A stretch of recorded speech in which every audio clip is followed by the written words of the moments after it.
think that I've died and accidentally landed in heaven. What an amazing Dragon's Tail day. Maybe the best day of riding ever. I really mean it this time. I don't know how it gets any better than this. Join us.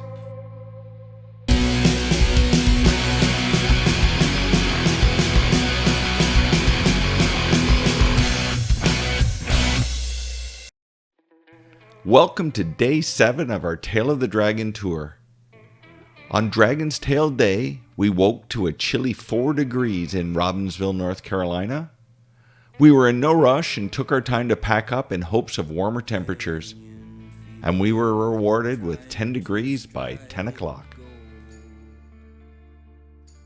Finally, we left the Simple Life Campground and headed to the Tail of the Dragon. The ride there was scenic and exciting, and anywhere else that ride would have been the best part of the day. And the longer days crawl deep inside your bones. Keep your head up, there's plenty of eyes watching from the hills, just like us, ready and aim to kill. I drag these chains, keep pulling them slowly closer to the grave. I drag these chains, keep pulling them slowly until I break.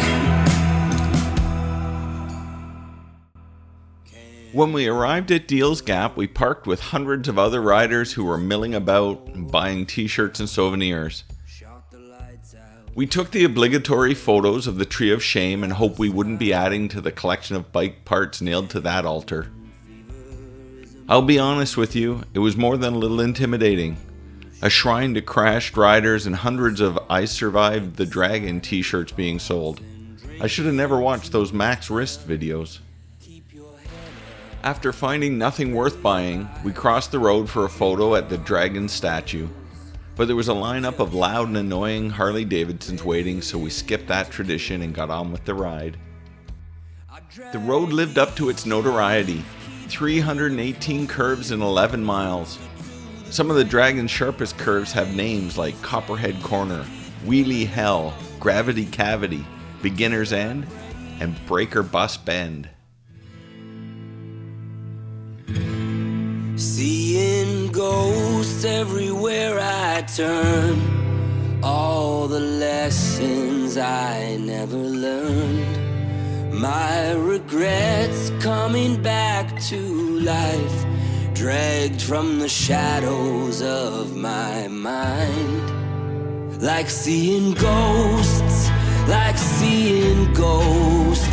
it's the good times that haunt me the most. Like seeing ghosts, it's the wrong turns that lead me down this misery road. Desolation when I close my eyes, a lifetime I can't deny. Skeletons rising up in graves, history I thought washed away. Like seeing ghosts, it's the good times that haunt me the most. Like seeing ghosts,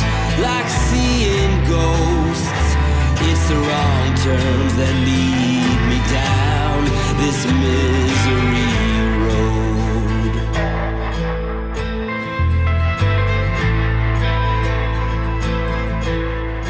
Reveries drift across my bed. This purgatory feels like the end. My mistakes, fragile like my dreams, vivid and haunting without reprieve.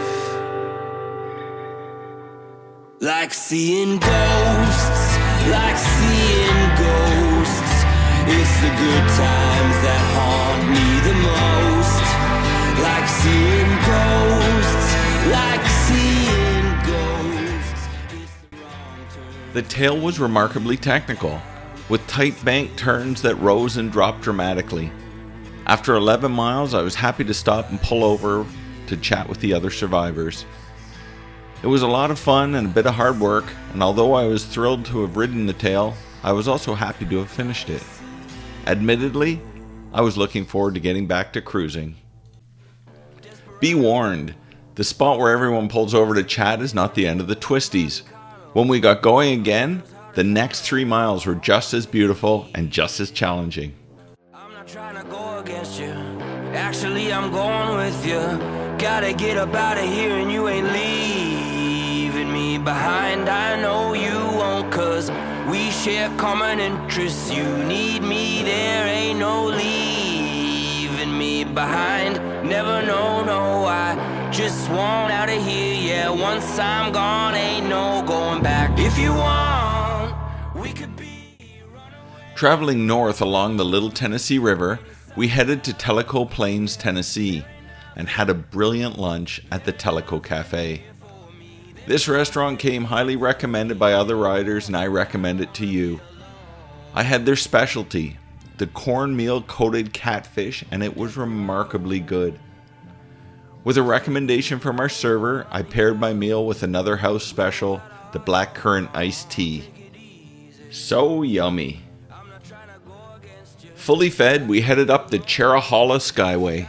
This is a remarkable road and seems to have been designed for no other reason than to ride your motorcycle on. The Skyway was completed in 1996 for $100 million and runs from Tellico Plains to Robbinsville. It leads you through 40 miles of mountainous forest and has no towns or services along the way. It was so amazing for both the road and the views.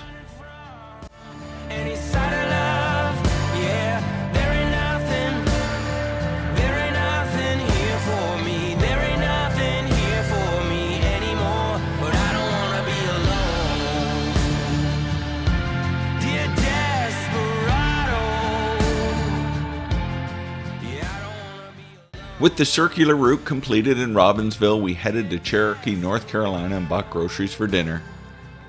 Then my GPS took us on an adventure route to the Indian Creek campsite.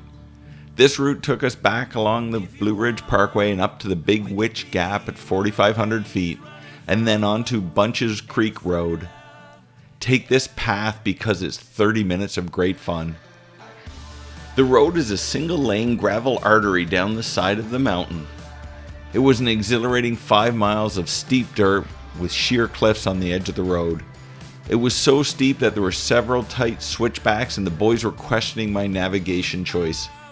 Finally, we reached the campground and they were closed.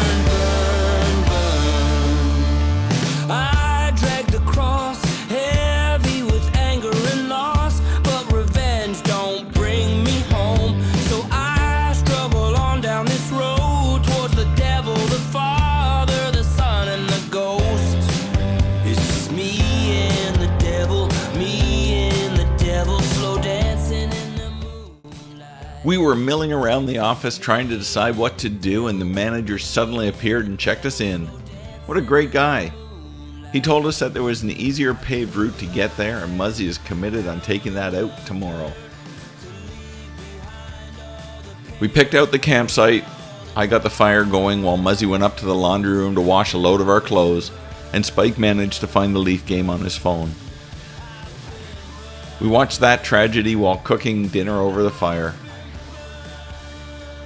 What an incredible Dragon's Tail day. I might be in heaven. Good night from Cherokee, North Carolina. I love you all, but I'm starting to question my love of the Leafs.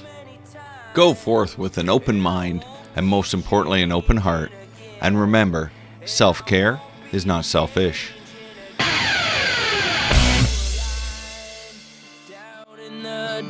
heart to leave behind all the pain and hurt, all the times that I've been burned. I drew a line.